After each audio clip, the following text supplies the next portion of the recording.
Hello, আমি দিতি। আর আজ সকাল সকাল বেরিয়ে পড়েছি ভীষণ ইম্পর্ট্যান্ট মিশনে।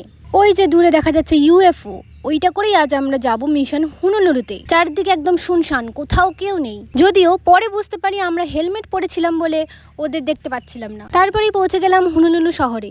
আমরা মিশনে এসেছি জানতে পেরে সবাই বেরিয়ে পড়েছিল আমাদের দেখবে বলে। ওদের পাশ কাটিয়ে কোনো রকমে আমরা গোপনভাবে পৌঁছে যাই আমাদের অফিসে ঢুকেই মিশনের প্রয়োজনীয় সমস্ত অস্ত্রশস্ত্র খুঁজতে থাকি। দেখতে পাই এনজোকে, যেটা দিয়ে শত্রুদের ওয়াশিং মেশিনে ঢুকিয়ে ধুয়ে দেবো। এছাড়াও আরও অস্ত্র দেখতে থাকি।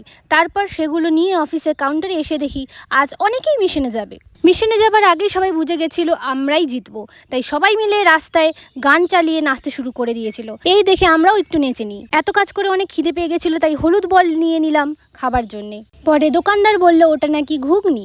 যাই হোক, খেয়ে খুব ঘুম পাচ্ছিল, তাই মিশনে না গিয়ে বাড়ি চলে এলাম আর ঘুমিয়ে পড়লাম। Follow for more, by.